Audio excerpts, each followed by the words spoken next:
Well, hello, everybody. Welcome to another live stream on the History of Life podcast. And today I'm joined by Dr. Samuel Zinner, Dr. Robert M. Price, and James Valliant. And today we're going to be talking about the dating of the gospel text and their use of Josephus, not just Luke, Acts, but all four of them being familiar with Josephus, and why they should be dated to the 2nd century AD. So I just want to thank all three of you real quick for joining me today before we get started. Sure. My pleasure. Oh, what a privilege. Thank you all for joining me once again. So my question to all three of you is, I'd like to get y'all's perspectives real quick on the different reasons and also the shared reasons why y'all date the Gospels post Josephus. Well, I'm happy to start.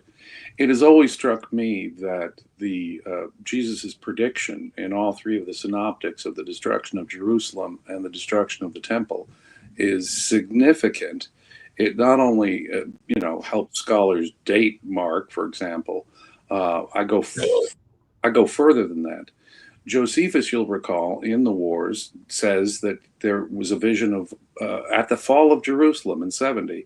A vision of armies seen fighting in the clouds.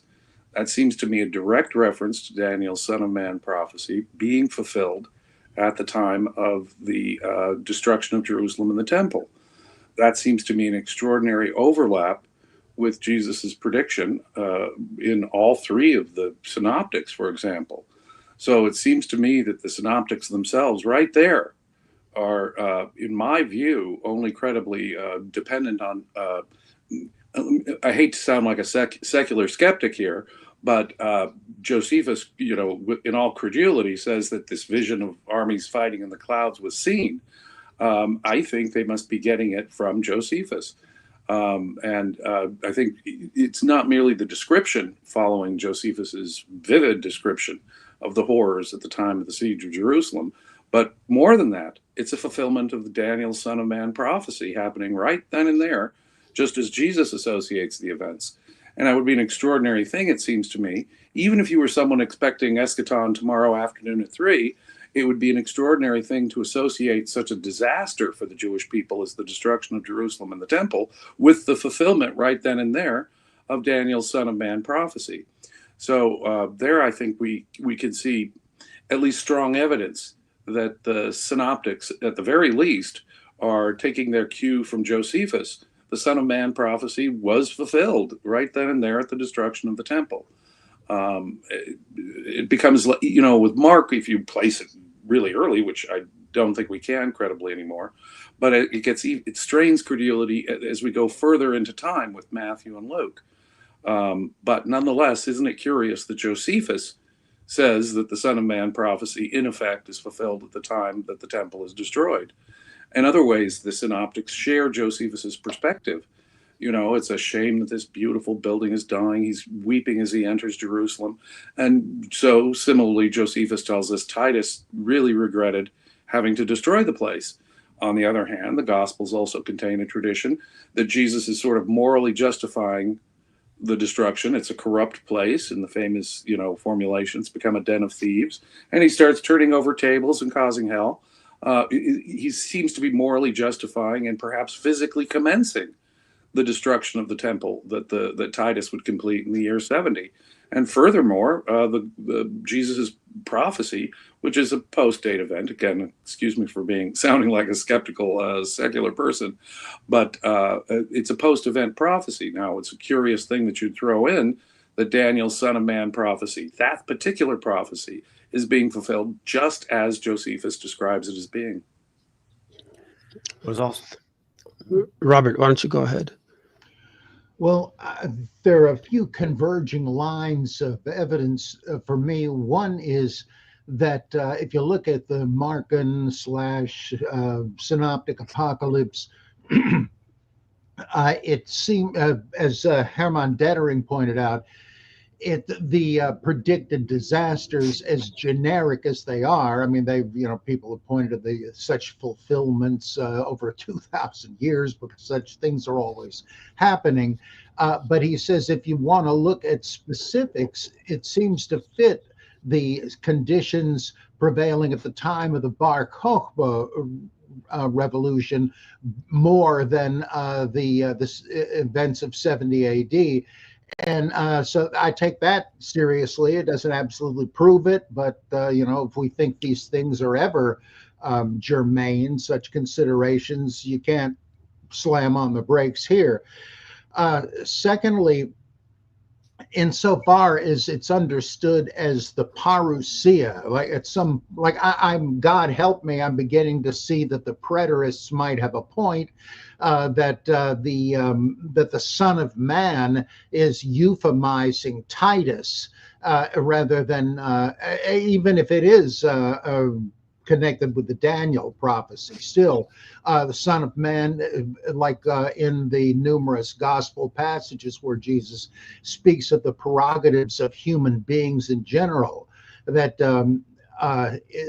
God has given to men as Matthew paraphrases it, he's given to men the prerogative of forgiving sins.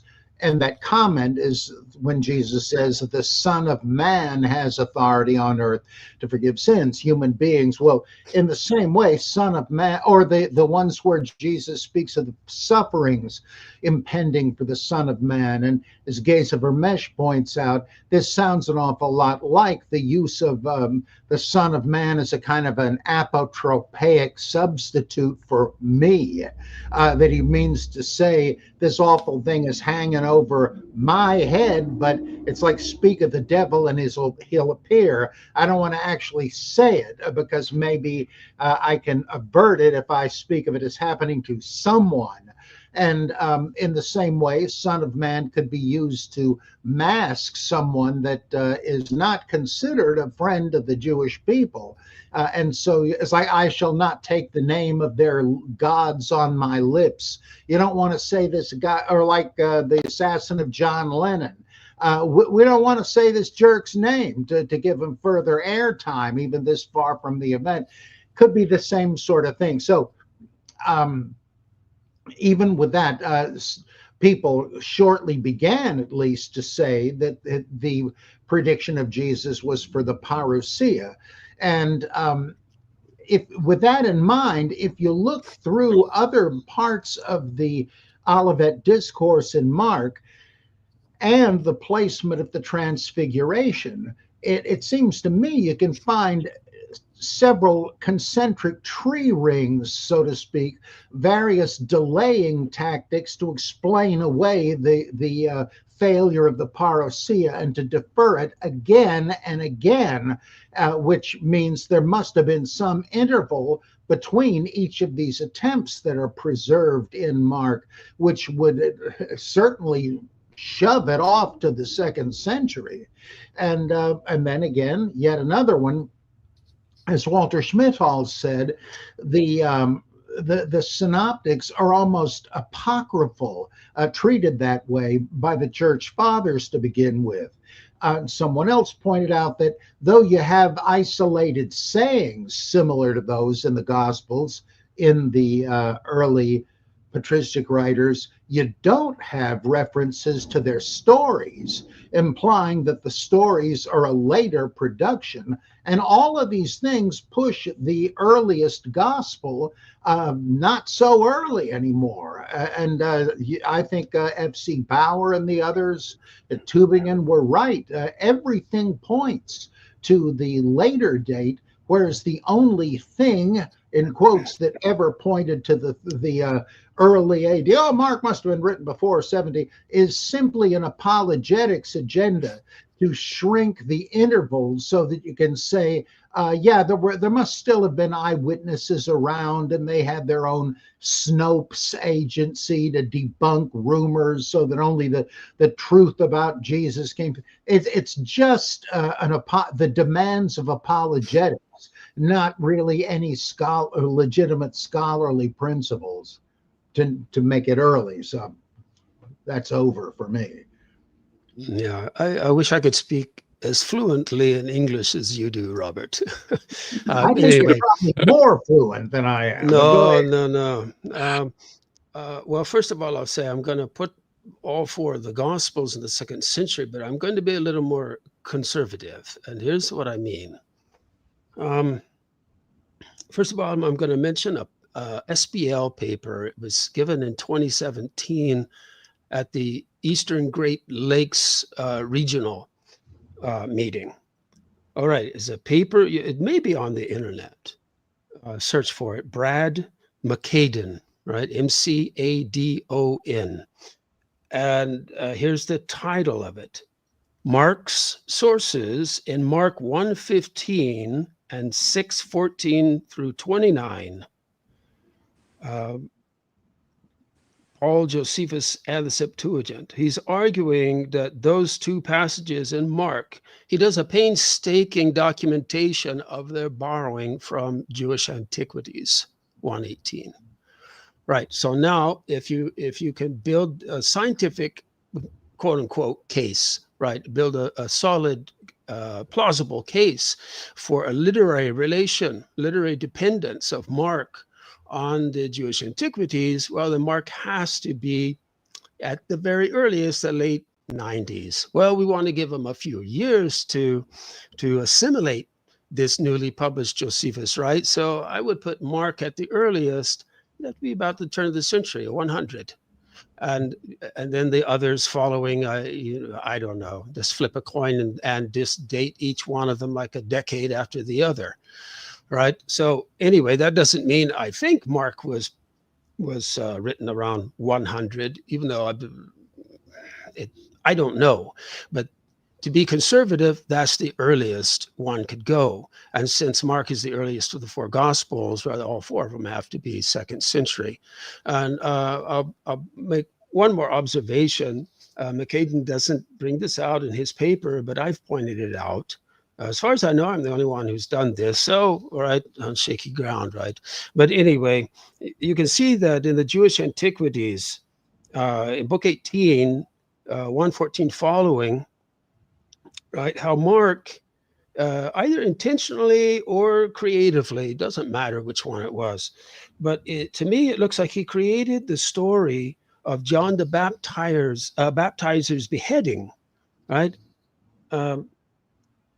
Only 2 sentences before Josephus begins his John the Baptizer account, right? We read that Tiberius wanted the head of Aretas. And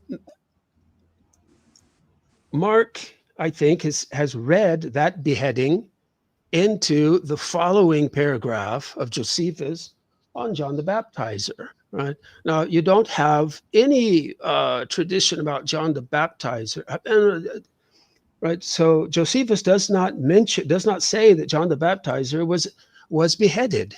He only mentions a generic execution. Right? There's no tradition of a beheading of John the Baptizer in the Mandean literature. There's nothing in the Quran about it. So it's anyway. Let's add that to the evidence, I think, that McCadon presented in 2017 at that SBL regional meeting. And I think, again, this is evidence that we're going to have to put Mark at the earliest at around the turn of the century, or at 99, 100. And then, right, as Robert just did, I'm sure, you could point out certain sections in Mark where it would be congruent with, let's say, something after Bar Kokhba, but I'm not going to go there. I'm going to be more conservative. For me, John has good evidence. The Gospel of John has good evidence for being post Bar Kokhba. So, right, I'm going to conservatively put Mark at around 100, Matthew 110, Luke 120, and John 136, or a couple of years after that. So I'll go last. I am going to bring up Paul just real quick, and I will talk about the Gospels. But Samuel, what you just mentioned earlier about Mark slipping when he's using Josephus, and there's a thing there about wanting Aretas' head. just after John the Baptist is brought up. No, just I right see a before, two similar, sentences before. yeah, okay, around that. So there was a similar mistake that I think happened in 2 Corinthians when the epistles are using Paul, because I think the epistles are written in the 80s, 90s. And when you look at 2 Corinthians, it says that Paul fled from King Aretas from Damascus. So he's fleeing from Damascus from King Aretas. The King Aretas IV ever controlled Damascus. Well, there's no good evidence of it, but King Aretas III did 100 years earlier in Josephus' text. But there is a guy called Saul, mentioned by Josephus. Saul and his brother Costobarus fled Herodium in AD 66 when the Zealots were setting Herodium ablaze, when the Jewish war is beginning. And they both go to see Emperor Nero in Achaia in AD 66. And right after that, the paragraph after that, Josephus mentions some chaos happening in Damascus, and Damascus is going down like it's a sinking ship. He uses a sinking ship as a metaphor. And so I think what happened is that Paul, he did flee from Aretas, but it would have made more sense that he fled from Jerusalem along with the Herods and not from Damascus. But in Josephus, there's a similar person called Saul who was mentioned just before Damascus was brought up. And of course, this is happening 30 plus years later after Paul fleeing from King Aretas, or almost 30 years later. Or, yeah, literally for almost like 31, 29 years later. That's what I meant. When you look at Acts has Saul fleeing from Jews who wanted him dead. They were going after him. In Acts, he's fleeing from Damascus 30 years after he was supposed to be fleeing from King Aretas. And the escape is very similar. So did he have the same escape twice? Again, once in the 30s and again in the 60s? Or is he kind of getting mishmashed with a person that Josephus had mentioned? And I see evidence of this in both letters, but also in Acts at the same time. But I also want to bring the Testimonium into this. I think the Testimonium in Josephus could have influenced the road to Emmaus. I've had Dr. Gary Goldberg on the channel, and he thinks it's the reverse. That a proto-Luke or some early draft of Luke was known to Josephus, and he was copying the road to Emmaus and shrinking it. But he nevertheless believes in the Testimonium's authenticity. So I just think that's interesting. Like, well, if Luke Acts knows Josephus, why can't the causation be the other way around? Yeah, well, go ahead. Sorry. I'll just mention a couple more points. And that Right. Josephus, as Adam Clark points out, has a similar character called Zacharias, son of Baruch, who was killed in a very similar manner to Zacharias, son of Barachias, mentioned in, I believe, in Matthew's Gospel. Well, why couldn't Zacharias, son of Barachias, and Matthew just be reusing Zacharias, son of Baruch? Another thing I'll point out, and then I'll close for now on it, is even Joseph Arimathea. What about him? Well, Hugh Schoenfield points out parallels between Joseph Arimathea and Flavius Josephus, both of them taking down dudes from a cross. And I do actually think the historical Jesus probably did receive a burial from some guy called Joseph, but the person got reimagined, rewritten in Mark's gospel to be analogous with Josephus. And so he's taking down Jesus is rewritten to appear with two guys, one on one side, one on the other. And two of them stay dead, and Jesus rises from the dead. And so what's happening is they're being rewritten to parallel those characters of Josephus more closely. So all three men get taken down from their respective crosses. Two of them die, and one survives. And Josephus would become Joseph Arimathea, so Josephus, son of Matthias, would become Joseph Arimathea. And the funny thing about that is, like, 900 years, or more than 900 years, it's more like 1,000 years later, we get all the way to Arthurian legend. They're trying to explain this, literally. And it's nonsense. It's kind of hilarious. Because when you look at the Arthurian text, they talk about Joseph of Arimathea going into a coma in a cave for 40 years. When he wakes up, he's awakened by Commander Vespasian. He thinks 3 days had passed. It was actually 40 years, if I remember correctly. And I'm like, why are they saying this? But again, the Arthurian texts have all kinds of other nonsense in there about Pilate's, I think, pet sheep living to be 500 years old. That's another thing. I don't remember where that is, but I laughed really hard when I saw that. I think that's in the landslide on the Vulgate cycle. It's pretty hilarious. But they also I believe they make Joseph Arimathea the father of another Arthurian character called Josephus of Arimathea.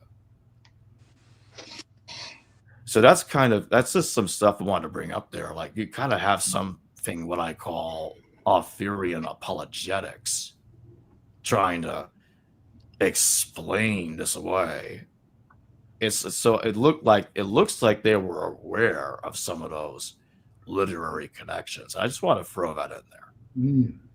The hilarity of the 40 years reminds me of Junge's translation of Philo, right? And you can look online, but all right, if you go look at an actual printed copy of the book, you can verify this. Junge, maybe it was typo, the typographical setting error on the part of the publisher. But according to Junge, Philo says that Moses ascended, right?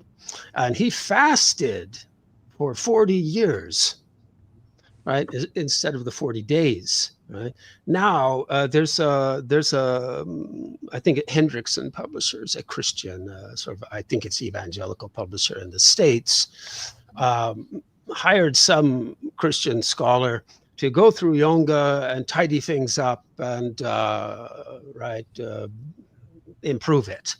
Well, I bought a copy of it and looked it up just to see this, and he misses it. He still has that 40 years. Moses is fasting for 40 years. Anyway, that's the 40 years you mentioned brought that to mind. But now, on a serious note, back to Goldberg. What his essay did, right, was he proved. I mean, anyone who knows Greek, all you have to do is to look at his synoptic table.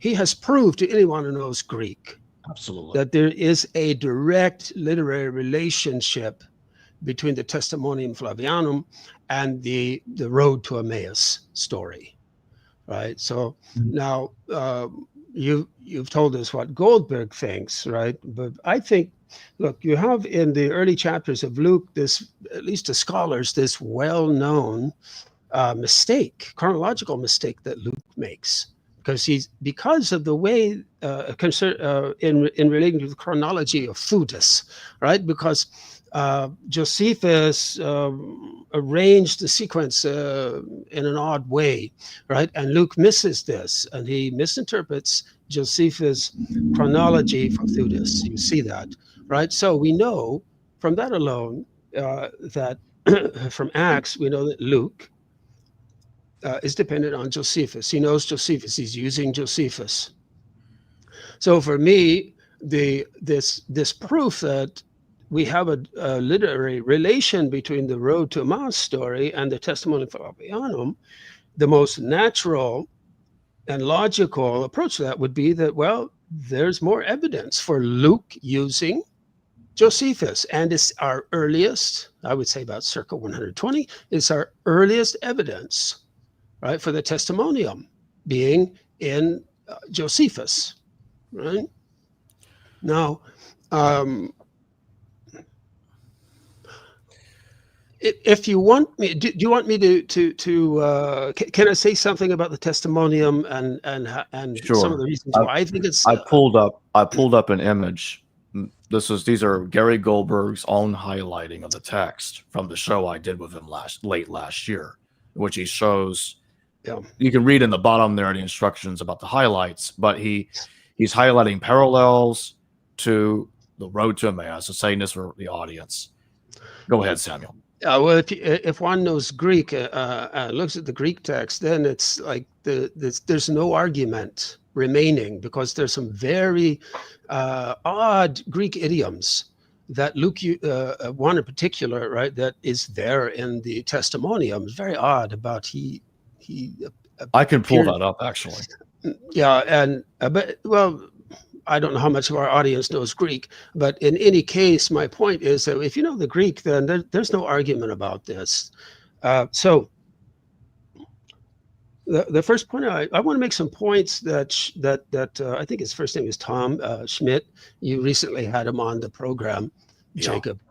He's just had a study on the Testimonium Flavianum published by the Oxford University Press.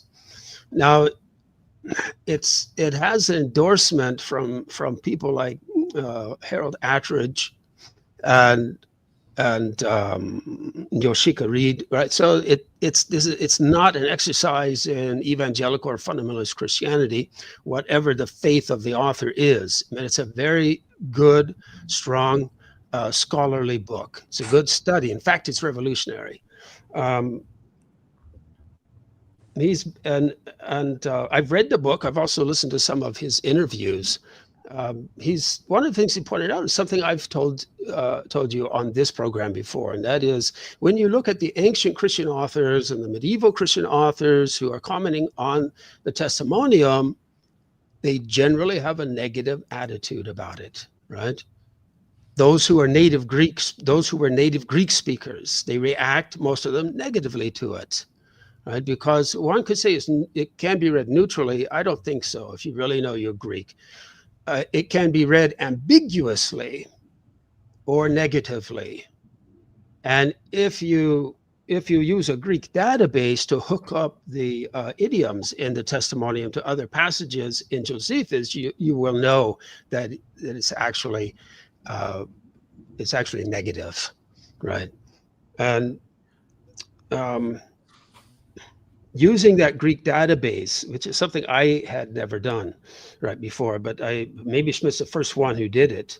But he shows how it's completely written in the style of Josephus, right? So if you take a random 90 words from anywhere in Josephus,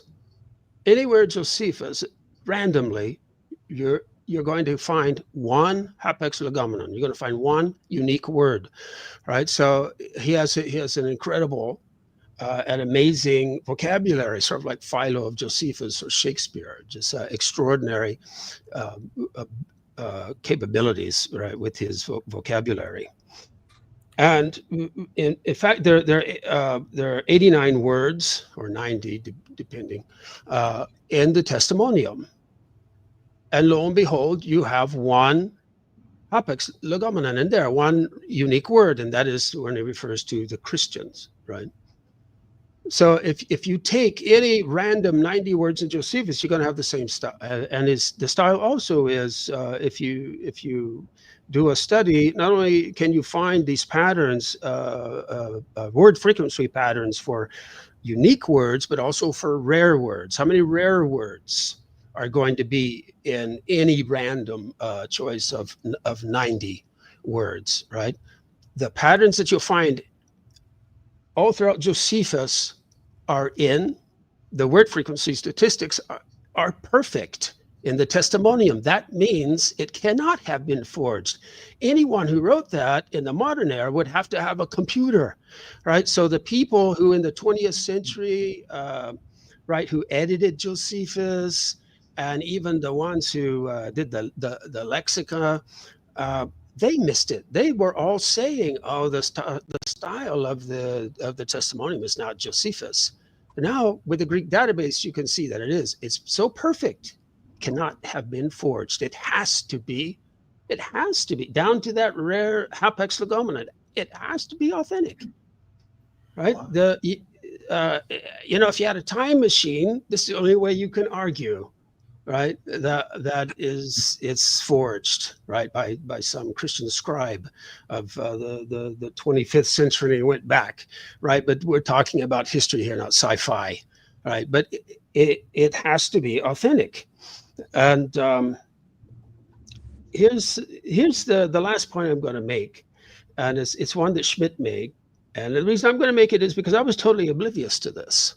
And again, it's thanks to his use of the Greek database, right? So in the Testimonium, Josephus refers to the protoi paraheimin, right? The first men among us.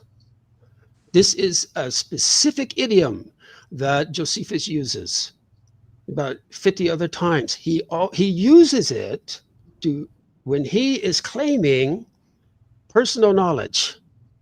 He's referring to personal knowledge, someone that he knew, right? So when he says that the first men among us, right, who accused Jesus before Pilate, he is claiming to have known some of those men who accused Jesus before Pilate. Now, if you look at the works of Josephus, it's like, oh, of course. Right. So the first one is that he knows members of the Sanhedrin. Right. He was stationed in Galilee for 3 years. Right. Now his commander. Well, first of all, he said he was constantly meeting the protoi, right, in the early 50s, 51, 52, something like this. So like 20 years after. Anyway,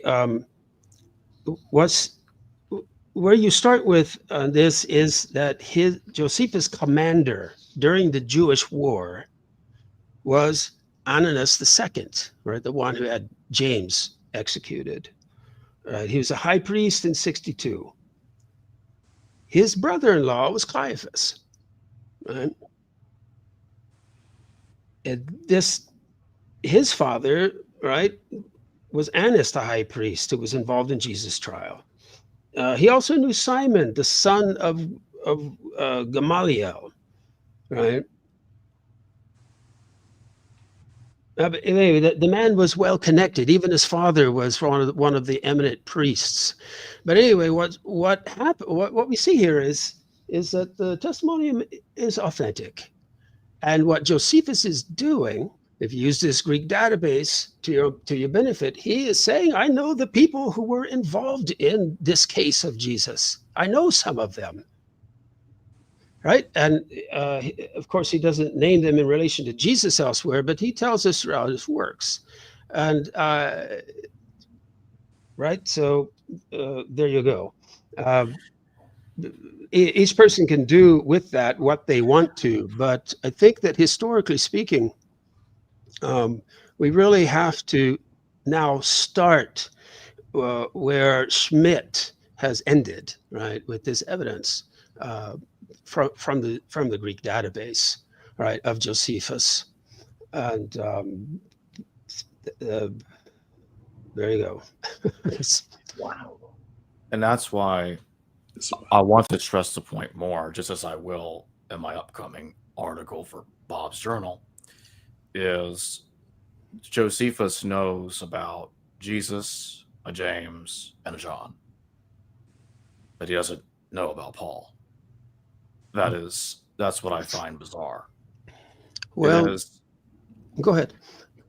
He knows about a Saul, which there was some copying of his character integrated into Paul in Acts and in the letters. But Josephus has no knowledge that he was a Christian or did any of the things that the New Testament said he did. They do share some parallels. Enough parallels to see that there was some literary borrowing from the character, but they're not exactly the same either.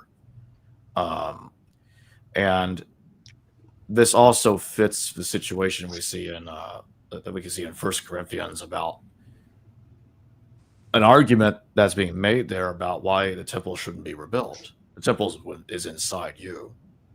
Let's not worship God in buildings that are subject to the flames.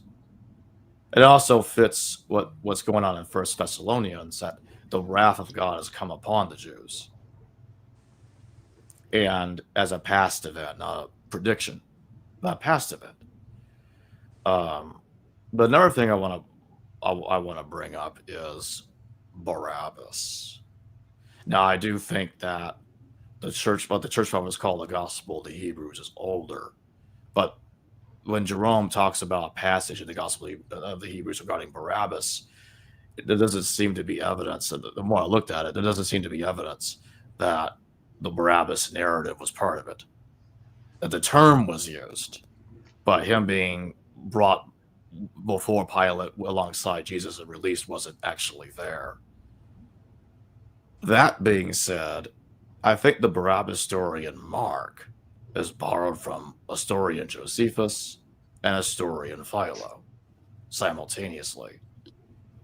First, you got a Jesus ben Ananus who's brought before Governor Albinus, and then he's released from custody. And then in Philo's work, there was talk about a man causing trouble called Barabbas.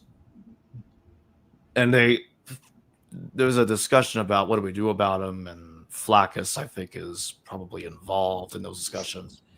And they decided to leave the guy alone. And of course, Barabbas is living in the late 80s in the same decade that Jesus was crucified. So I think there was an integration of those characters together. I do think if I had to pick one, which one was more Barabbas than the other, I guess it was Philo's Barabbas, with the story of Jesus ben Ananus kind of grafted over him, is the way I would put it. But that's an example of Mark's use, I think, of both Philo and Josephus simultaneously. And in a much later work, The Doctrine of Adi, it seems to confuse those Jesuses together, because in The Doctrine of Adi, it mentions Governor Albinus in the 80s. So it's kind of screwed up, and it has Albinus being called Albinus, being put 30 years earlier in the past. So that's just something I want to bring up there as well.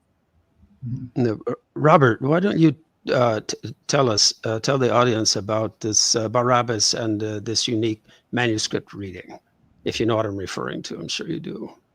In a couple of old Latin manuscripts of Matthew, Pilate says to the crowd, "Who do you want me to release? Jesus called Christ, or Jesus Barabbas?" And of course, that's about it for the manuscript attestation, and it's really easy to imagine why people changed that. Wait a minute, this guy was condemned as a murderer in an insurrection, and he's named Jesus? I don't think so. And so they just censored it. At least most people think that. It makes sense to me. And there have been various theories, such as that this is a kind of a docetic thing, where the real Jesus, son of Abbas, the son of the Father, was let go, but the one called the Christ, the one thought to be the Christian Jesus, was crucified, but it was a case of mistaken identity, and so the real Christian Jesus escaped, very much like the stuff you have in Islamic commentators on the Quran, that Jesus got away scot-free thanks to the providence of God, but there was somebody crucified who was thought to be him, and with that precedent, you begin to think, could the Markan version be a parallel to that? Of course, we're not to believe that as readers of the finished Gospel of Mark, but you have to wonder, it is so strange. Is this just a kind of partial cleanup of something that still, to confuse the metaphor, sticks out like a sore thumb? What is this? There was a Jesus Barabbas? Not inherently implausible. Jesus and Barabbas were both current names. There were guys named Abbas and and so on. But I have to admit that really cannot be easily dismissed. And in fact, in a book I have coming out called Not Peace But a Sword, where I re-examine the whole zealot hypothesis, I suggest maybe the confusion here is the result of splitting the one character who was the Christian Jesus of Nazareth or whatever, and that he killed a man in the cleansing of the temple.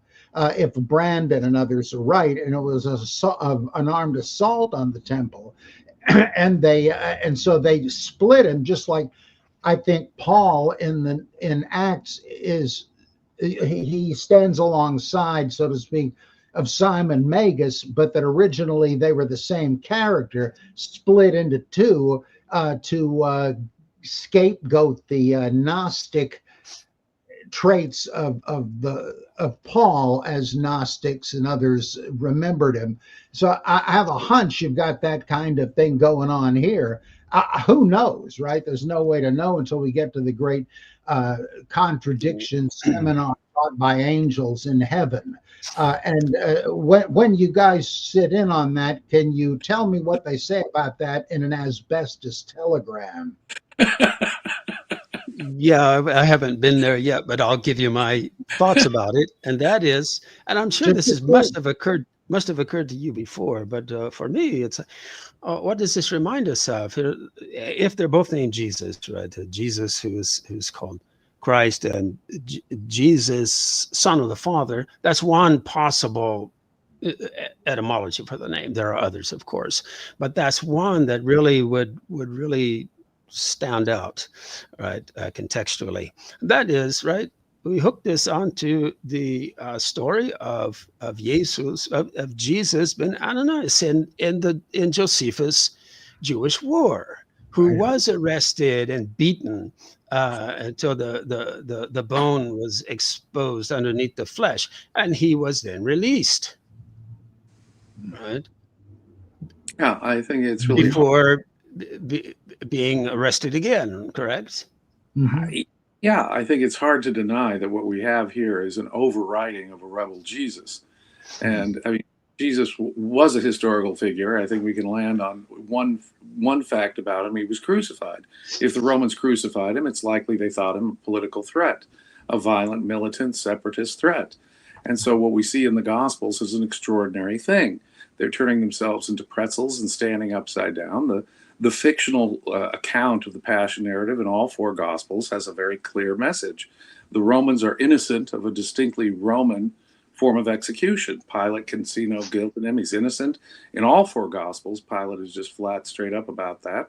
In all four Gospels, they bend over backwards to blame the Jews for this crucifixion. Jesus is otherwise a turn the other cheek, kind of pay your taxes. A centurion is the best guy going. So what we're seeing in the Gospels is a political agenda. And the political agenda of the Passion narrative is clearly to blame the Jews and exonerate the Romans for a distinctly Roman crucifixion. So I think, from my perspective, by far the most likely explanation of the Barabbas story is we have a rebel Jesus being acknowledged, but no, that's not the guy we're talking about. The guy who really got crucified at the time, whatever we think of the docetic implications of it, we have a political agenda in the Passion narrative and in the Gospels generally that it would never be comfortable with the rebel Jesus, with the zealot Jesus. And yet there's enough bleed through of zealot language that makes you think, well, wait a minute here. Why are his disciples such dolts? Why did they expect an earthly, powerful Messiah, etc.? We've got a political agenda in the wake of the Jewish war that's working itself out. And I think there is a Bar Kokhba revival. And in terms of just going back to what you were saying about the Emmaus narrative, if we know Luke Acts is using Josephus in other respects, such as the chronological confusion about Judas, and a number of historical details, frankly, in Acts, if the causation goes from Josephus to Luke Acts in those respects, it seems really bizarre to say that the causation, which is what most of the interpolation crowd says about the Testimonium, oh, no, it's Luke, an Emmaus narrative, that's actually influencing the interpolation. Well, first, it would seem to me they're missing a great opportunity if it is wholly an interpolation, because, as you say, it can be read either as a hostile or at least ambiguous reference.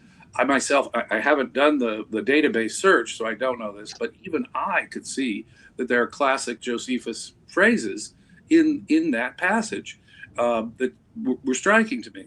So it would seem to me odd to say that the causation goes from Josephus to Luke Acts, but then when we're interpolating the Testimonium, we use Luke in particular to go back. Well, why that passage from Luke? No, it's much simpler and much more straightforward, it seems to me, to say that Luke is influenced, even in the Emmaus narrative, by the Testimonium. Now, I wouldn't expect a historian like Josephus, who's writing for a general audience, including pagans, to be giving a, rah-rah. In fact, I would expect there to be a sort of, you could read it in a negative way, or you could spin it in a negative way, or at least an ambiguous way, as you say, because Josephus, well aware that he's writing for a general audience, whatever his own attitudes are, that's the sort of thing that I would expect from a general historian at the time. So what's extraordinary is, in fact, when we look back on it, though, is the degree to which he's interested in Jesus and the degree to which he's sort of whitewashing James and John the Baptist, characters that Josephus would not normally have a positive disposition towards. He should be outright denouncing these messianic figures before the war. Oh yeah, there's this innovator, this bandit, Jesus, followed by this revolutionary John the Baptist who got what was coming to him, and James. Well, of course, there's he wasn't a popular righteous kind of guy. No. He was. These guys are messianic figures before the war that Josephus would normally be very straightforward about denouncing straight up, as opposed to even saying something ambiguously or indeed kind of whitewashing them as he does the Baptist and James, as far as I can see. So if we regard all three of those passages as genuine, and frankly, you, Dr. Zinner, and others, Goldberg and others, have gotten me to the point. I mean, I was at the point where I thought, no, come on, it's substantially interpolated. Now, I've changed my mind. You guys have completely converted me on this. I think we have to just belly up to the bar and say the Testimonium, as worded, is probably the authentic thing. And if that's the case, then we have an extraordinary situation, don't we? And that really has to be acknowledged. Why would you pick the Emmaus narrative to be the thing that you're interpolating Josephus on? It goes the other way. Another thing is I'm not sure how much of the Septuagint existed at this point.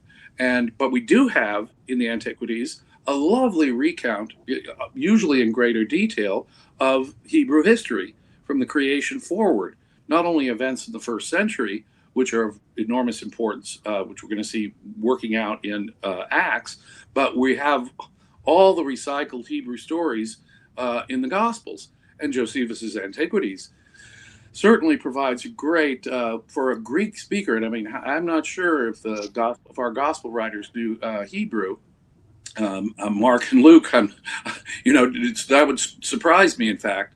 So, but we do have an amazing thing in the Antiquities in terms of recount in Greek of the whole of, in effect, the stories of the Hebrew Bible, which, if we don't have some linguistic reason to believe it's coming from the Bible itself, say some generic reference like in the beginning of Matthew to the slaughter of babies, or prophetic dreams by Joseph in Genesis, prophetic dreams by Jesus's stepdad in the beginning of Matthew. When it's generic references like that, all they needed was the Antiquities to be inspired if you're a Greek speaker. And so I think there's a lot of good reasons to believe that our gospel writers were directly influenced by Josephus. Yeah. You also have to take into account what comes before and after the Testimonium. Many scholars have pointed this out. It's all negative. He's going through this list of all the rebels, the seditionists, right? And then in the same passage, he does a couple odd maneuvers chronologically. He takes things to a later period, and a number of scholars have written on this. That I think the best explanation for that is that this is because, right, this movement that started from Jesus, right, endured into the decades later. And so what does Josephus do? I have at least 3 articles on this. I can send a bibliography if you want me to at some point. But 3 scholars, I'm sure there are more, but there are 3 classical studies that have been done on this, pointing out that right there in the vicinity of the Testimonium are 2 stories, right, from a later period of time that satirize the Christian story of the virgin birth of Jesus and the fundraising of Paul. Right, so the Pauline story that comes immediately after seems to definitely be a ridiculing of Roman women who get taken in by foreign religion. That's right. That's what I'm referring to. Also, there's the virgin, right, in the temple, and that right. So all of this looks like a satire on the Christian story of the Virgin Mary, the virginal conception of Jesus, and the fundraising of Paul. Anyway, the evidence is not conclusive, but hey, contextually, it really looks pretty intriguing to me. But more importantly, I wanted to point out an idiomatic link, right, between this story and the Jewish wars. In Josephus' account of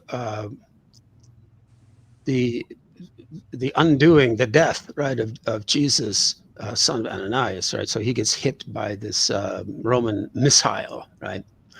And Josephus uses the phrase "Canis tein sukein afek," and he yielded up his soul. All right. So this is a phrase. If you look, I looked it up in Little Scott. So there are 2 idioms.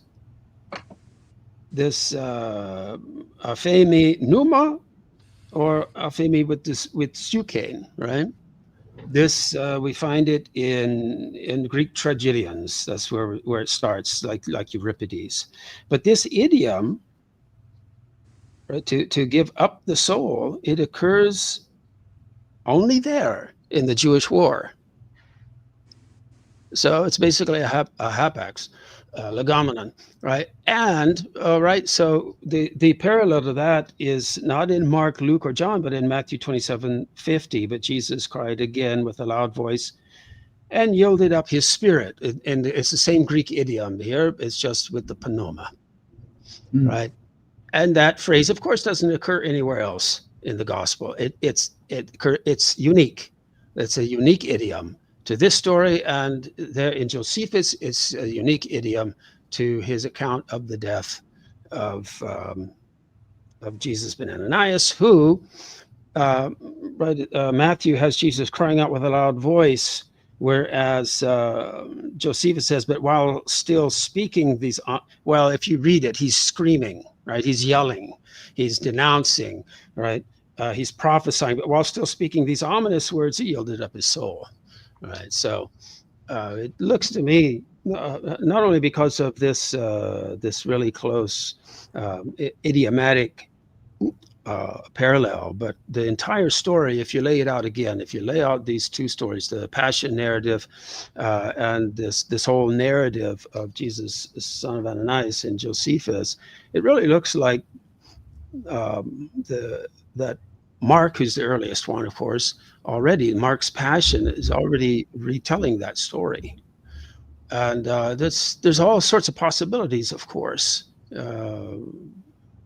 but that's the main point to make. Not everyone buys it, but hey, it looks pretty convincing to me. There's a great exposition of that by Theodore J. Whedon called "The Two Jesuses." That's in the Westar Institute Forum, not to be confused with the Penthouse Forum. And in it, the whole thing is an astonishing comparison. He finds something like 23 correspondences, major and minor, in between the 2 stories. It's really mind blowing. Well, there's even the docetic element in the story of Jesus, son of Ananias. He's beaten, right? And do you see the bone underneath his flesh? And he doesn't cry. He doesn't utter a word. You know, like Superman. Right. That's Like why I think. Jesus on Mel Gibson's movie. That's why I think Um, that the connection with Barabbas is strong, very strong with him, because they both get released from custody. I don't think that's an accident. Yeah, the Jesus son of Ananias, right? That's Yeah. right. They let him out, and what does he do? He goes back to announcing or prophesying the coming destruction of the temple, right? And you know, it's very interesting because I believe it's the same chapter in Jeremiah, just a different verse, right? That Josephus has Jesus ben Ananias allude to in his preaching against the temple is the same Jeremiah chapter that I believe it's probably Matthew is also famously alludes or maybe quotes a phrase from. Right, so there's quite a bit in there that has to be taken apart, and I think also you can make a good case that this Jesus ben Ananias, he doesn't say anything, doesn't make a.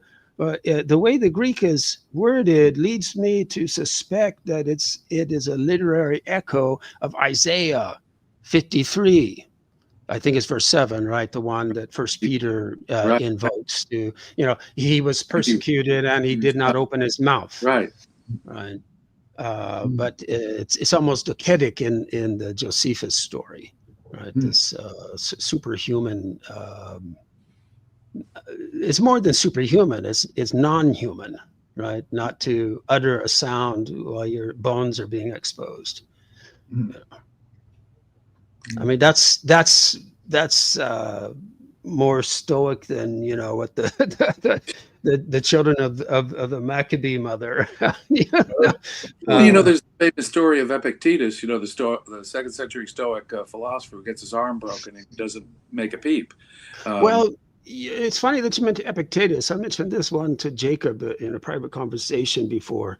Well, I'll get there to that point, but I'll preface it by saying this. I used to think that when Josephus is talking about John the Baptizer, and he uses the particular Greek word for baptizer, I used to think that word had been interpolated into Josephus because it's a Christian word, right? It's you don't find it in Jewish texts, but there it is in Josephus. Well, it also occurs one place else in the works of Epictetus, and I think this one scholar's name is Huttenbach. At least the first part of his name starts with a Hutten, Hutten. Makes a good case also. I think it's rather open and shut case that Epictetus is echoing in one point the epistle to the Galatians.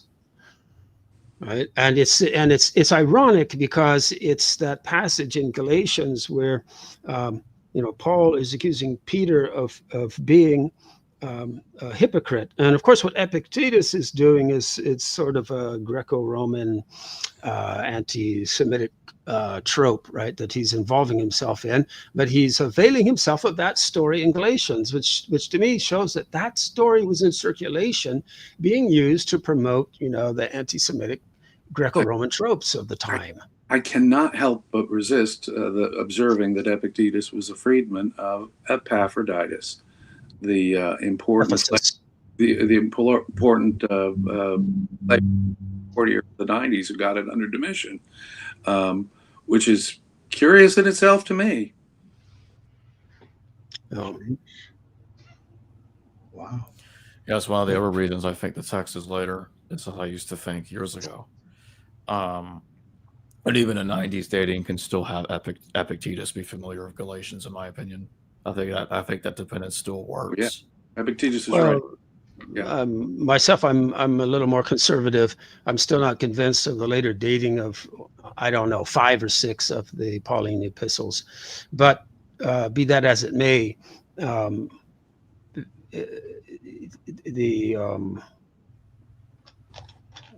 this this echo of Galatians and Epictetus is important, not so much for the attestation of Galatians at that time. For me, it's more interesting to me in that it's obviously being used to deploy traditional Greco-Roman anti-Semitic tropes. So the work of Paul is being used in the late first century or the turn of the century or whenever,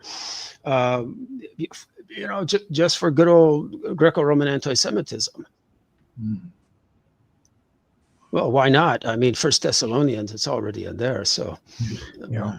Another Greco-Roman anti-Semitic trope. And I'm torn on that one too, right? So is First Thessalonians 2:14 to 16. pseudepigrapha or not, right?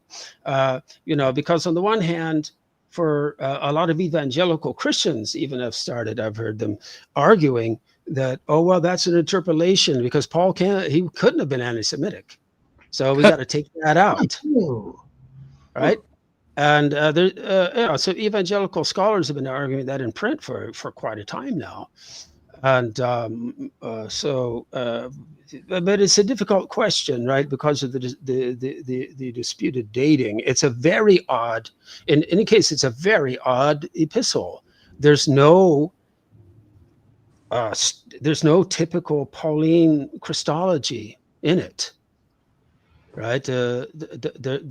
It's all the type of Christianity you would expect in a community that just was like following the Didache or something.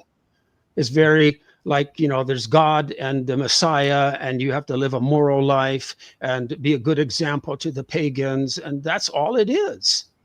There's nothing, there's no polemic against James. There's no promotion of like faith only.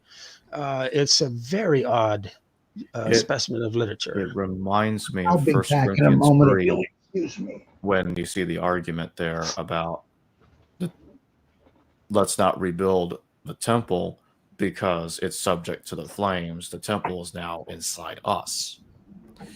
This is. I did 2 shows with Derek about this recently on my return to my original belief that the epistles were written in the final decade of the 1st century AD. Had that stuff been inside the Gospels, everybody would be hollering, "Hey, that's not a problem. We assume the Gospel after 80, 70. But if it's in Paul gets a pass. We gotta find parallel. We need to stretch parallels in the Dead Sea Scrolls too to make it look like that he's echoing anti-temple stuff. Not even the anti-temple people in the scrolls went as far as that language did. Well, one of the reasons why I think we can be confident the Gospels come after the Pauline epistles is that Paul has so many themes that the Gospels would have been very convenient for him to have used, such as Jesus the temple. And if Jesus really is the replacement temple, if Jesus, in John, it is really, spectacular about this. If those themes had pre-existed Paul, then why isn't Paul citing the Gospels or Jesus or something else? But Paul in 1 Corinthians is saying that, yes, we Christians are the temple itself. We don't need no stinking physical temple made of wood and stone, subject to flames. I agree. Say that in Ephesians, which is often regarded as pseudo, the wall of separation is down. And that's one of the because it's so Pauline in its themes, one of the main reasons why Ephesians is Ephesians has similarities with Josephus, the way he talks about the wall of partition as well. But continue, I didn't mean to interrupt your thought. No, it just seems to me that we have in 1 Corinthians, which is generally regarded as genuine Paul, we have a remarkable statement. You don't find something like that in the sectarian scrolls, for example. They may think that the temple is corrupt and we have purer things ourselves going on here. But if given half an opportunity, I think they would have purified the temple. It's not as though they would have destroyed the temple or envisioning a time without the temple. And one of the things I'm going to cite in the paper is that the church fathers are aware of this. You read Jerome. He says that there was a man called Saul of Gischala. And he's from Gischala, and he and his family flee Gischala to Tarsus when the Romans take Gischala. So that's in AD 67. And they arrive, by the time they get to Tarsus, or when they're in Tarsus, the Jews have been expelled. The Jews have been expelled from the territory. I'm like, how could this have happened before 70? And the And land, Jerome is implying several of the letters were written by Saul of Gischala, seems to imply that his information came from Epaphras, and some lost document from Epaphras. Rome is definitely. I'm hoping Bob will be back in here soon, because I wanted to touch on the First Thessalonians thing, Yeah.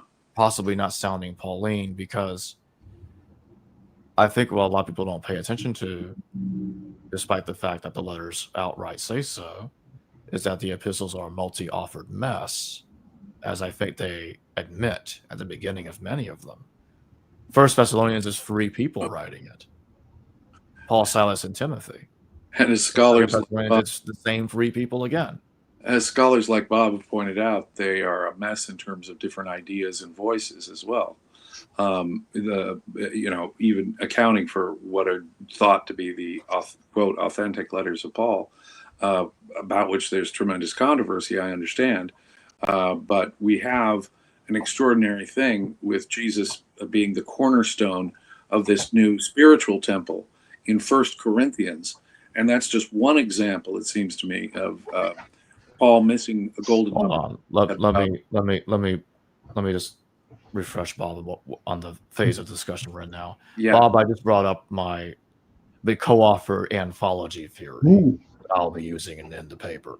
My theory about the epistles being literally what they say they are. So I'm not even sure it's really a theory. It's just pointing out what it's literally saying unambiguously. This is Paul, Silas, and Timothy in 1 Thessalonians and in 2 Thessalonians to the Thessalonians. 1 Corinthians, it starts with Paul and Sophanes to the Corinthians. 2 Corinthians, Paul and Timothy to the Corinthians. To me, I think if we integrate the fact that co-authors, these aren't just merely scribes, they're being put on equal footing at the beginning of these letters as authors alongside Paul. So that makes so much sense to me. Yeah, I think it also deals with the Marcion stuff, because to me it makes more sense once one sees it that way, that Marcion really is cutting it down. He's removing the co-authors, he's removing the contradictions from the epistles. That's why they're so much smaller, because he's getting rid of all the tensions of the text.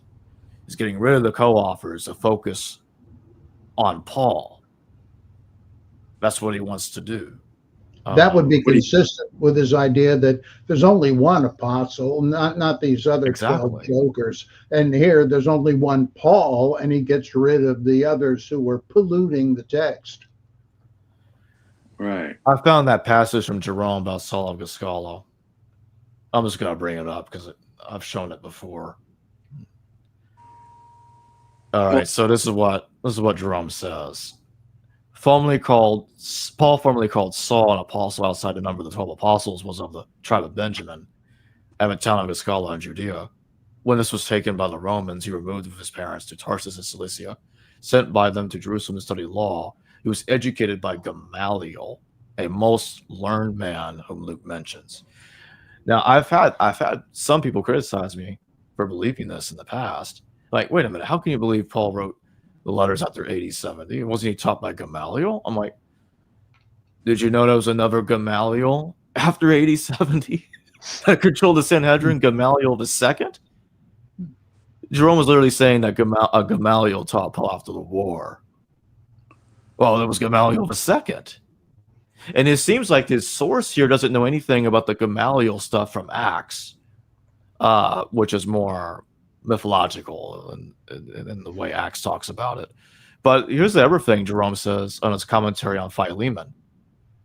He says, Epaphras, my fellow prisoner in Christ Jesus, greets you. He says, we have received the following story about this Epaphras, Paul's fellow prisoner.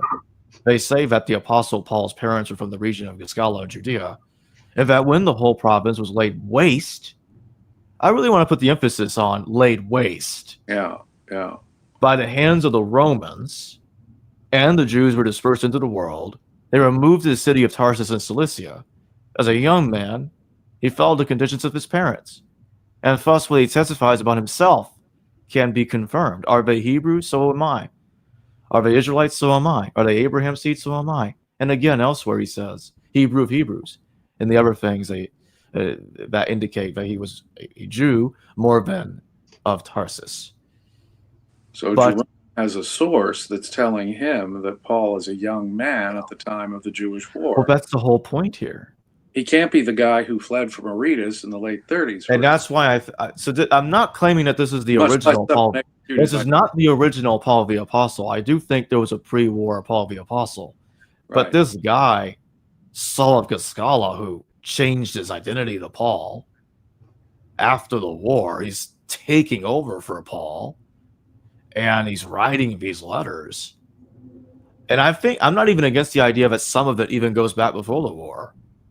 But I won't go any further than what.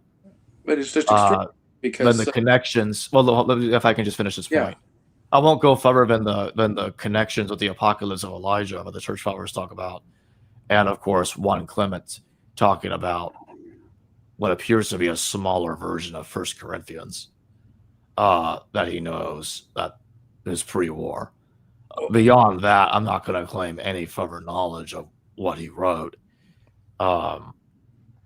But it's like, why would Jerome?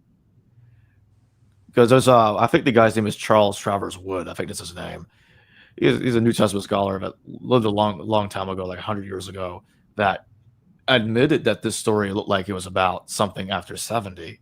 He didn't seem to know what to make of it beyond that. I'm like, well, why would Jerome invent this? That doesn't make sense. Why would he create this story? He's hiding the story. It complicates the dating. It even contradicts what Jerome says elsewhere about Paul dying under Nero. Under Nero. But if you think about it, it can't be the same. If he's a young man when Judea is all laid waste, it can't be a Nero Paul who's killed by Nero, much less this Paul who fled from Aretas or had a trial in front of Governor Felix, as Acts says, around 60 or 60. So when you look at it that way, and he's claiming a source for it, and Jerome is our translator.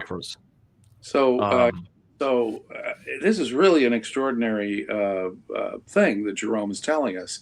You mean there was? Are you even suggesting that the guy you're translating was a young man in 70? Because that would really contradict the normal approach, which puts together, say, the flee from Aretas stuff. Then you've got him appearing in trial before Felix. There's no way Saul of Gischala could have fled from King Aretas. No. This seems to be an altogether different. And then that begs another question: where did the story of Paul's martyrdom from Nero come from? If Saul of Gischala outlived Nero, and Paul died before Nero, the original Paul. Well, so where does this come from? Well, I want to go back to Saul and Josephus, who was brought before Emperor Nero in Achaia, along with his brother Costobarus. Josephus relates that, well, they were trying to lay the blame of the war upon Governor Florus. And this is in AD 66 when the war started. And after they go see Nero, we never hear from them again. That's it. And I take it to imply that they were killed. They were executed. Josephus did call Saul a wicked man.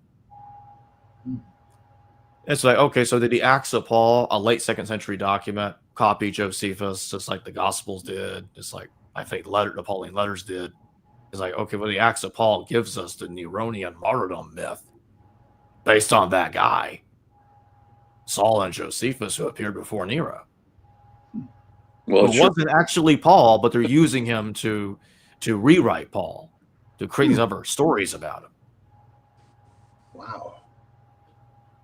Yeah, it's so curious that the death of Paul isn't finished up in Acts, isn't it? Is it? No, it's not. I mean, if there's 3 different deaths, you got Paul that died in the 30s, another one that died in the 60s, and another one that died in the 90s. Of course, you're not going to talk about his death. Well, it makes you You're wonder. not staying far away from that. You can't die 3 times. It's ridiculous. Well, he might have died too, according to the Acts of Paul, since he rose. Right, he rose from the dead. His head got reattached to his neck. That's hilarious. He reattached his head. Yes. Oh my god. But he's still a young man in this source that Jerome is citing, at the time that Judea is laid. Exactly. He's a young man. And, Jerome has a source for it, he says. And so, wow, that really flies in the face of the tradition about Paul. Even early tradition was said about Paul. So that's quite a. I mean, I could bring up the Acts of Timothy, a late 2nd century document that I know we're kind of going off rails in the Gospels for a minute. I want to get back to it. But yes. I mean, I do think Paul is kind of involved in the situation because, Acts, and, that's kind of what led to this. But Acts Timothy thinks Timothy died in like about 96 AD. It does at the end of Domitian's reign. It does. Cast into new light the references in Paul that seem to suggest the temple's gone, whether that's in Thessalonians, 1 Corinthians, or even, as many people think, is pseudo-Ephesians. All these seem to be suggesting that the temple's gone. And I think in subtler ways you can find it in other places, maybe Romans. But, yes. Paul is kind of throwing in the towel on converting Jews, to some extent at least, in Romans. And that, I think, is an extraordinary thing if it was pre-war, but makes a lot of sense, as well as how could Paul have gotten away with an argument, against circumcision, say, or that God's gone over to the Roman side in Romans 13, say, before the war? Oh, that reminds me. So when Josephus was talking about an argument, I can't remember exactly how it goes, but he talks about an argument about the circumcision. And it got really ugly, worse than what we see in Galatians. I think almost violent. I'm like, that's an example of how problematic it would have been for Paul to have dealt with it before the war. But I want to shift back to the Gospels, use of Josephus. I want to talk about Judas Iscariot. What do you all make of parallels between Judas Iscariot and Judas the Galilean? I know Dr. Robert Eisenman talks about Sicarios and Iscariot being connected. Judas the Galilean was starting a revolution because he was against the taxation. He wanted that to stop. That the census was pissing him off. Was pissing off his followers, and they wanted to rebel. And could he have been reframed into Judas Iscariot as a traitor, betraying the pro-Roman cause of Jesus? We have to confront a certain contradiction, of course, because Judas Galilean is starting his rebellion, his fourth philosophy, as Josephus tells us, because of that darn census and the tax that it'll imply. So if it's basically a tax rebellion, and then in Luke's nativity story, we've got Joseph and Mary complying. I mean, it's a strange sort of way of complying to go to your ancestral homeland. Why does the census take your ancestral homeland as your location? But in any event, it shows Joseph and Mary complying with that very census. And saying, Jesus' family, they were opposed to this Judas the Galilean guy. So that plays in. Now, any more connections specifically between Judas the Galilean, the rebel in the early first century, and Judas Iscariot, I think I'd need more direct. I'm not even concretely stating I'm not taking a position that he is Judas Iscariot, just to be clear. I will note, though, the Clementine recognitions knows nothing about Judas betraying Jesus. It talks about Judas Iscariot like one sentence. Says he dies, doesn't explain how he dies either. And the Clementine, and then it has Matthias Barabbas take his place. That is it. This says nothing about Judas betraying Jesus, but continue. Do you think Matthias Barnabas is a conflation of those two characters from Acts in order to make Barnabas one of the 12? I actually think it's the opposite. I think they were split up into two different people. Because they don't want to give Barnabas too much authority. They want to divide his authority up. Especially since he seems to be strongly connected to the creation of the gospel of the Hebrews. So you can't have that. He gets thrown under the bus. But that's I want to expand on that another time on a discussion on Paul's use of Josephus. For myself, I don't I don't know if Judas Galilean. I don't see how I could connect him with Judas Iscariot other than the first name, which is nothing really for history purposes. Of course, I think that this is all right. So the story of Judas betraying Jesus and then he commits suicide seems to me secondary. If we take sources that refer to the 12 disciples meeting together, right, after Jesus' death and before his purported appearance to them, right? So the 12, not 11. Now, there are a lot of different sources in early Christianity, and some say 12, some say 11, but I think all the ones that say 11, right, are just accommodating, right, the Judas Iscariot story, right? Now, it's the purpose of the Judas Iscariot, right? He has to be named Judas because he's a quintessential treasonous, greedy Jew. Judas, right? He's Jew, and John in the Gospel of John, right? This element of Judas gets intensified, right? Like all the other anything that's anti-Semitic, right? Even mildly so in Mark. You'll see it increases and intensifies in Matthew, then even more so in Luke, and then it just like explodes in John. But I think that's because, right, of the whole debacle of the Bar Kokhba revolt. But I will point out one thing. Of course, this is not an original insight on my part. The story of Judas, and then when he takes his own life, right? The Gospels do understand this, right? And they're portraying it in the traditional with it. I mean, there's always a mixed bag in these Gospels, right? But that is the attitude, a very Jewish attitude, which you find in various stories in the Tanakh, in the Hebrew Bible. When someone betrays a friend or betrays a king, the only redemption they can find is to take their own life. And that is, they are then redeemed, not damned, right? So he redeemed himself, right? And so, right, so like now in the book of Revelation, it says that the names of the 12 apostles are written on what, the 12 pillars, I think it is. What 12 apostles?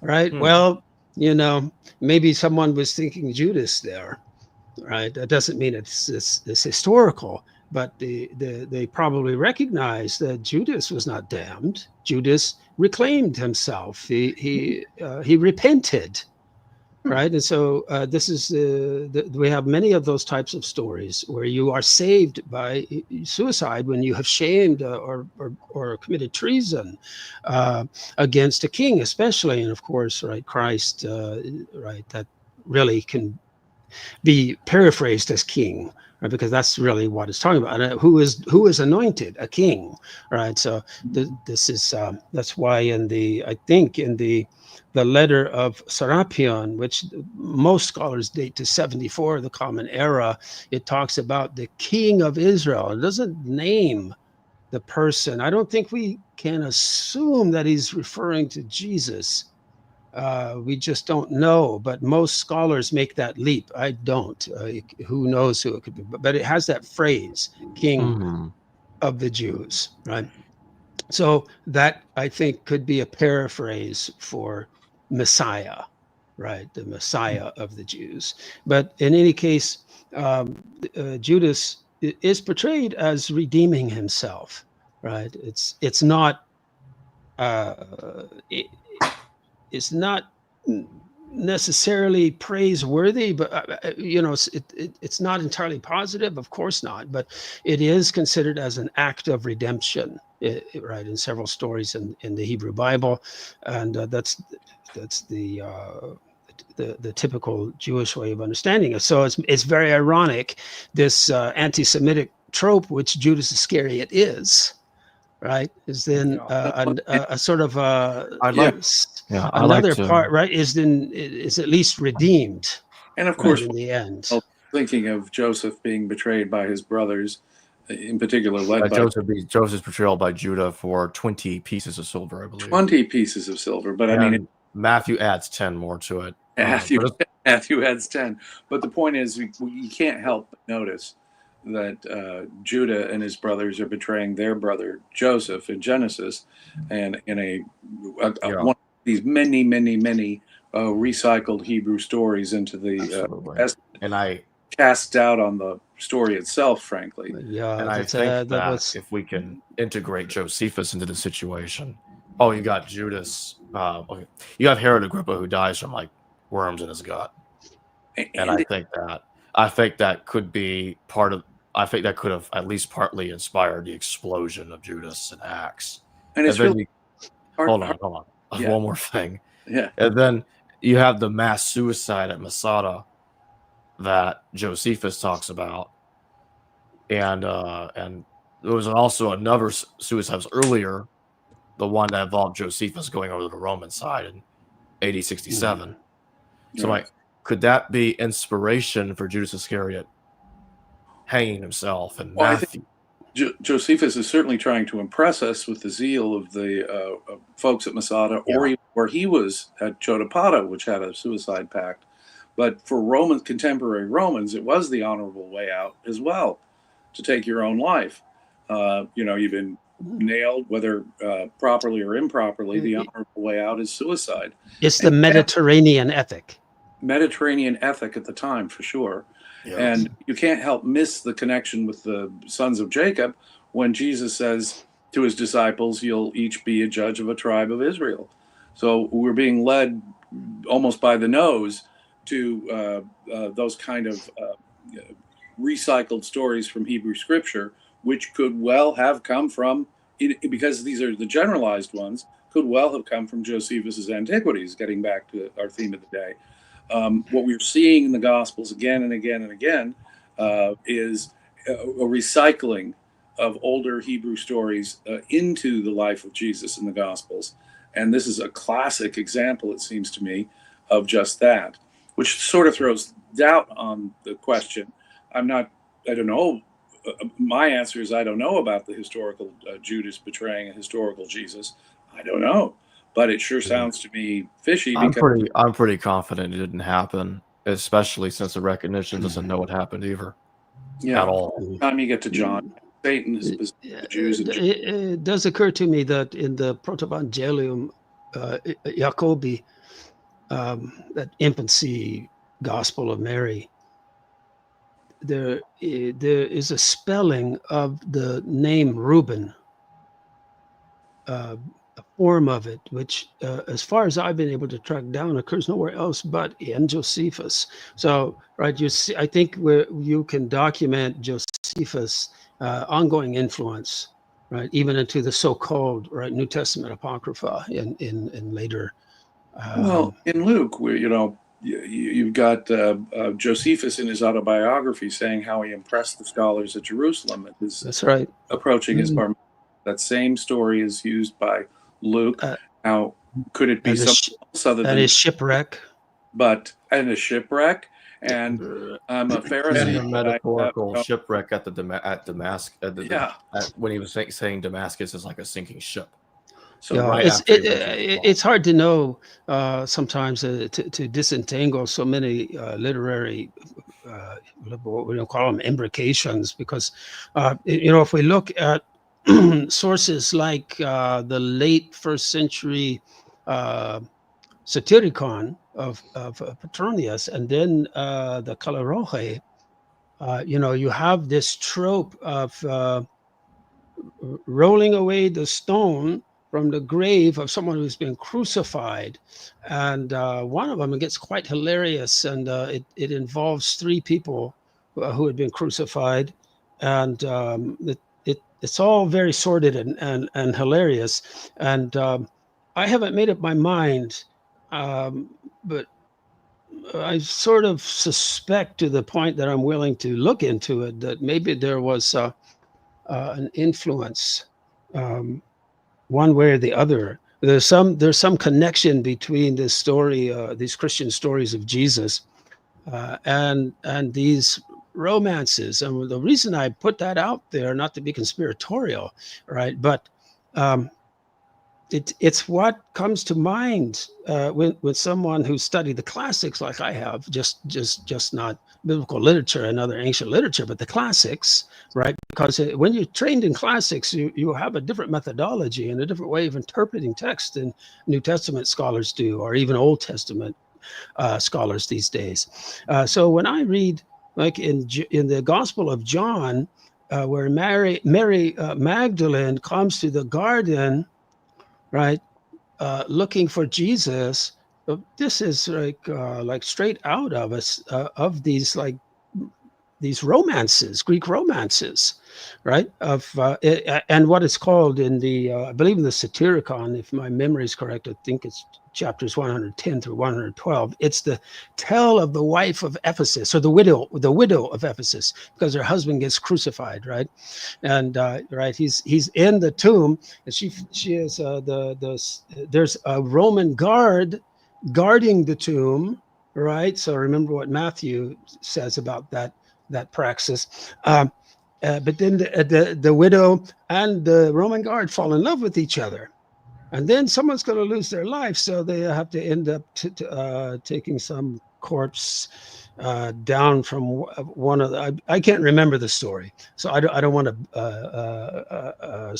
mess it up anymore right now. But only to say that this story of Mary Magdalene looking for Jesus in the tomb really agrees with that trope, right, in Greco-Roman romances. Dennis McDonald does a super job of convincing me that a lot of what he's saying about the use of Homer or Euripides in more serious and direct ways in New Testament literature is to be found. Or Robin Faith Walsh's work that says, oh, come on, this is Greco-Roman genre stuff that we're looking at. I think the scholarship is moving more and more in that direction. And it wouldn't surprise me at all if something like the Satyricon, and you point out Mary in the garden. Oh, you don't, off the top of my head, I can tell you that that's kind of a trope, a literary trope from classics. So I think we really have to look in that direction. Our Greek New Testament is using Greco-Roman literature. I wrote an article in parts of my deconstructing Jesus and so on, comparing the empty tomb resurrection thing with similar scenes from Cariton's novel Kyrios and Litwa, and similarly with an Ephesian tale by Xenophon, not the same one. And it basically in Kyrios and Litwa, this guy, his beautiful fiancée is put into a coma. They think she's dead, so she's buried. They're nobility, and so they put all kinds of rich funerary tokens in there and sealed the tomb. The local grave robbers notice that this opulent tomb is now sealed, implying there's all sorts of goodies in there, like King Tut's tomb. And they say, well, let's break in and steal the stuff. They're not any further use for it. So they do manage to get in. And wouldn't you know it, at that very moment, the woman is coming out of the coma. And they say, oh, my God, we don't want a witness, but we don't want a murder charge either. Let's just kidnap her and sell her as a slave and take all the goodies. So they're gone. Soon, her husband or fiance comes in to mourn her and says, what the heck? It's open. And he goes in, it's empty. And he says, oh, the gods were envious of her beauty and have taken her to heaven. But then others come to the tomb and say, no, look at that. Her shroud is all wrapped up and put on the side. No, her bra. And so he says, oh, my God, I got to find her. And the rest of the novel, he's looking all over the Mediterranean. In the meantime, she is sold as a slave to king or somebody who marries her, and she figures she'll never see her fiance again, but he shows up in the guy's court. Well, naturally the king says, oh no, she's mine now, and sentences him to be crucified.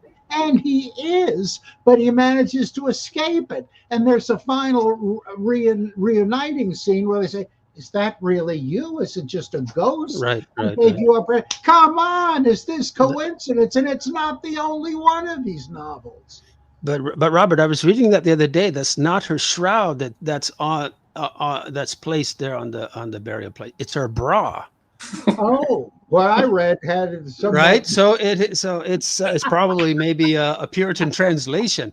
But so this just again is showing you how hilarious these Greek romances were, and we're seeing the same tropes, like as I say in the Gospel of John. I mean I don't see it as historical at all. I mean, no more so than those Greek novels, but the story itself as a story is a specimen of that literary trope. Right. Plus, it's just the humor is taken out and and so, instead of the bra there, we have the shroud. Well, you just have to wonder how much of a historical Jesus is even in the Gospels at all. That's what I mean. Not only that, but you ever wonder why they specify that Joseph of Arimathea is a wealthy man? Well, it explains the tomb that he has carved out for him, but it also has this proof text from Isaiah. They made his burial with the wicked and with a rich man in his death. Oh, well. This is why it fits the thing, and it gives you the motivation for the tomb being empty, the tomb robbers, and so on. I mean, it explains things that are left unexplained in the Gospels, which to me implies that the Gospel is secondary, not to necessarily any one of these particular romances, but to that genre. Right. Well, there are two, as far as I know, there are two early Christian sources that place Jesus' burial in the sand, right? And so this is how you would expect people who were crucified. That's it. They were just like buried in trenches right there. Probably a big. And in fact, that's what John has that at least detail. I think, right? It's like he's laid in a tomb. I would tend to doubt that, but it was in a garden near where he was crucified. But at least is near where he was crucified. Well, I don't think you're going to be having tombs just right there where people are crucified. But in any case, there are two early Christian documents that say that Jesus was buried in the sand. Right? Wow. And so I think that, there's always like these outliers that apparently show no awareness of a tomb tradition. Do you remember the names of those documents you're talking about? Yeah. One of them is the Apocryphon of James, the Nag Hammadi documents. There we go. And the other one, people will miss it, but if you read your commentaries well, you'll catch it. That is in the Epistle of the Apostles, which may mention I don't know if they. It's sort of the Epistle of the Apostles sort of is a mixture of different traditions, but there is. See, what's happening is that you have a number of documented parallels that are making a literary relation between the Apocryphon of James and the Epistle of the Apostles, and that very clear. It's an explicit statement, right? That Jesus said he was buried in the sand, right? And so that is paralleled. I believe it's echoed because I think the Epistle of the Apostles is slightly later than the Apocryphon of James. There's some scholars who put the chronology in the opposite. But in any case, you have it in those two sources. Right, and it's very intriguing, I think, because both of those are chock full, according to scholars, at least that I respect, right, of the so-called Jewish Christian traditions, right, that may in some instances, give us something that might be a bit more historical than what we find in the canonical Gospels. Well, it seems to me this empty tomb theme is of increasing importance in Christian literature. You really don't have physical resurrection in Paul. He's just buried and rose on the third day in Paul. And so it's only over time. And by the time you get to John, oh boy, you really need to even touch, Thomas needs to touch. Yeah, and I should hasten to add really quickly here that some scholars amend the text in Apocryphon of James to get away from that. But the parallel in Epistle of the Apostles confirms that the manuscript reading is correct in Apocryphon of James. That's interesting, because they may have independent theological reasons for developing the empty tomb idea and even a physical resurrection being more explicit. Well, I think it's a midrash just being invented out of Isaiah. And it doesn't, 53. that's exactly it. It doesn't, like Robert was saying. It does exactly it. It absolutely, those theological motives don't preclude them using earlier sources. In fact, that's what they're going to mine. No, not at all. I'd like to earlier sources to get this idea. I'd like to take some super chats real quick. It's been waiting a while. Solara Knight, thank you for your super chat. The Gospels are in the same form as other ancient Greco-Roman biographies, similar to other fictionalized biographies of notable figures, same period. A new, innovative story writing revolution. Well, it does remind Plutarch and Suetonius, doesn't it? Contemporary biographers in the Greco-Roman world, and in some ways they have some of the same style, uniquely stylistic aspects of those. We got to hit this base, we got to hit that base, we're going to introduce it this way. And then when you were just talking about, for example, the use of earlier literature, the use of either earlier Hebrew stories being recycled or the use of Greek and Roman literature, if the Satyricon is being used, even recent Roman literature. So, I have to agree with the thrust of that. And I urge the questioner here to check out, I think, the important work of Professor Robin Faith Walsh on just that point. And you have in John something you don't have in the other Gospels, and that is John's extended dialogues, right? And so where does that come from? I've done a little study of my own on this. I haven't published it, but I think it's rather clear to me that he's mimicking Plato's genre of the philosophical dialogue, right? So he's just adjusting it for his own purposes. But it's a Greco-Roman literary genre or convention that we see there in that gospel. It's being used to create dialogues out of whole cloth, right? Well, Cicero tells us Aristotle had dialogues. It's not just Plato. It was a form of Greek literature to have these dialogues. Alas, we don't have Aristotle's dialogues, but they haven't survived. Cicero praises them to the skies. But the point is, it wasn't just Plato.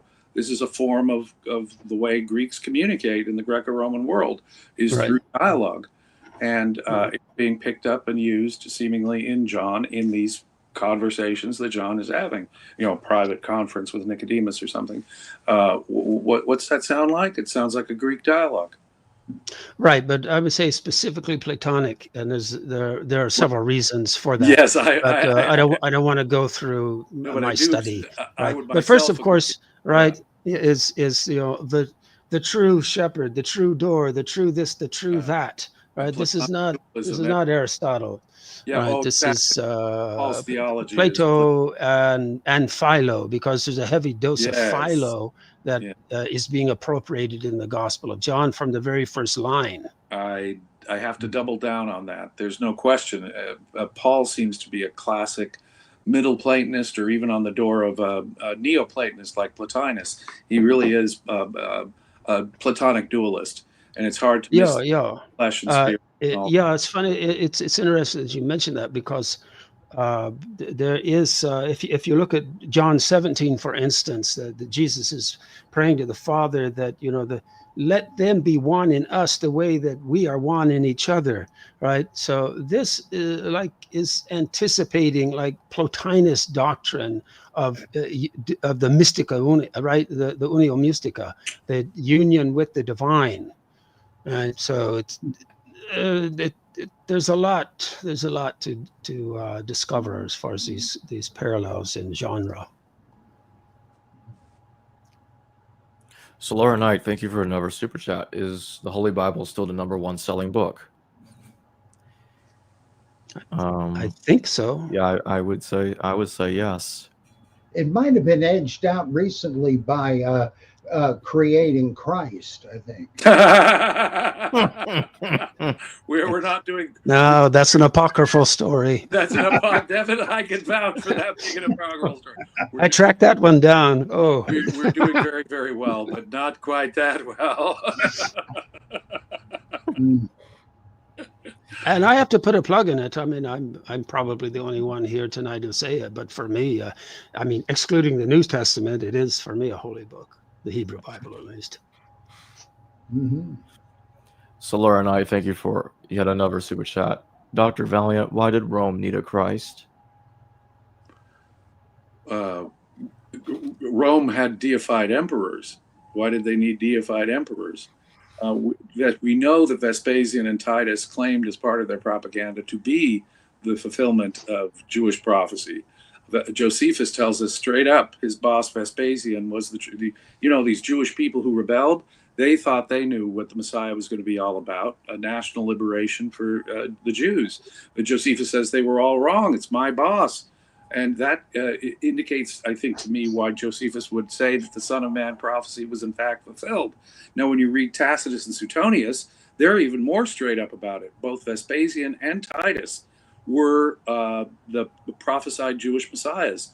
You know, frequently Suetonius and Tacitus will say, people say, or it is said, or it is argued. No. In Suetonius and Tacitus, writing in the early 2nd century, the Flavians were in fact the Jewish messiahs. So I can only presume that between Josephus, why would you hire a Jewish propagandist if you're Vespasian, except to use the Jewish religion for your own propagandistic purposes? And so I can only think that the Flavian cults of Vespasian and Titus clearly had as a part of their element, because you see it in both pagan and Jewish writers. Yohanan ben Zakkai was probably compelled, however pro-Roman he may have been, was probably compelled to acknowledge Vespasian as the Jewish Messiah.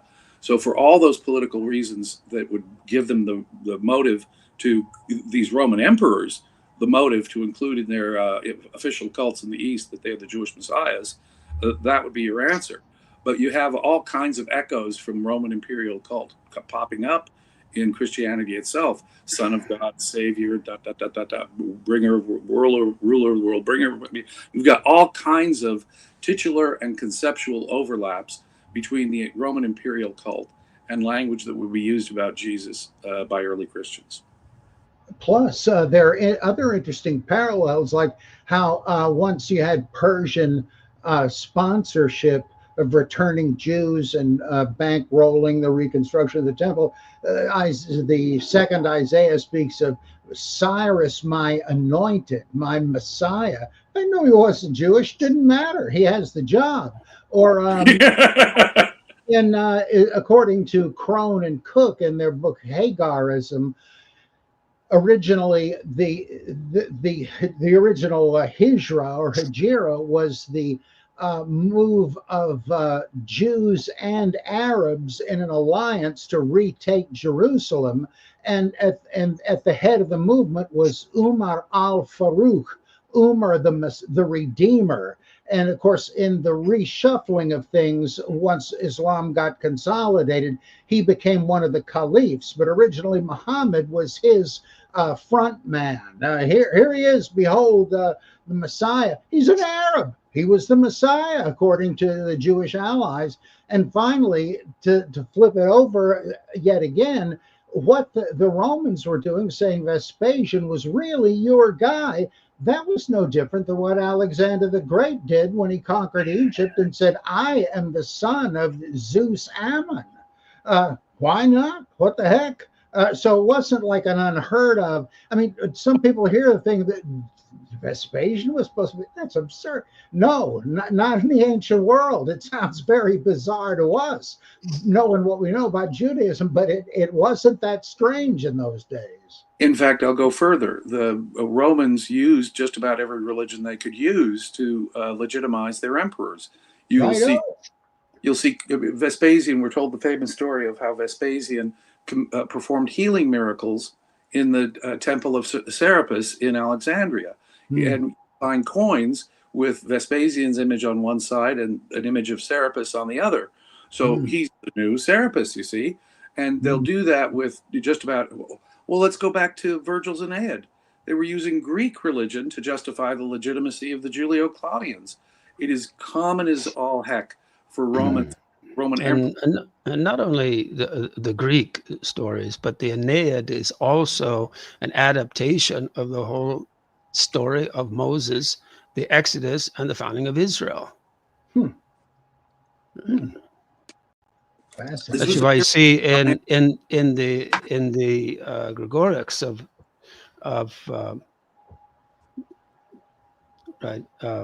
Virgil, that you have this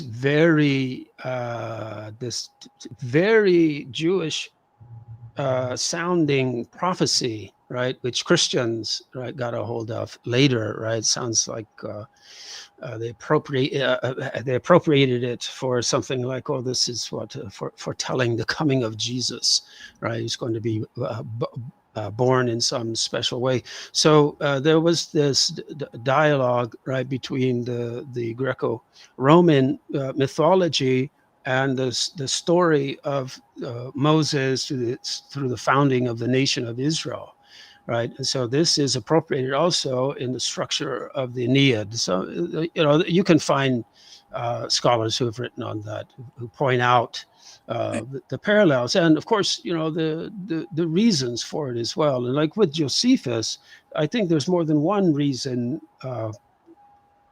Probably there's one reason he was chosen, but there's more than one reason that he chose to accept and to write. Because on one level, he's also trying to protect Jews, right? And so, and he's also, I don't think anyone doubts that he often stretches the truth about himself also, right? Right. And so I think that, before he joined the Romans, I really have little doubt that he actually probably had a positive attitude about all those revolutionaries that he defames in his writing. Right. And to a certain extent, he has to, in order to protect the Jewish people. Right. Well, there's a clearly, consider the syncretized creation of Serapis himself between Greek gods and Osiris, the Egyptian god. When the Ptolemies are taking control, Macedonian Greeks taking control of Egypt, they want to integrate Greek religion as much as possible with Egyptian religion. So they come up with a syncretized god, Serapis. The first century of the Common Era is rife with all kinds of syncretic activity, cross-identification of gods, and so forth. That is not the surprising element here at all.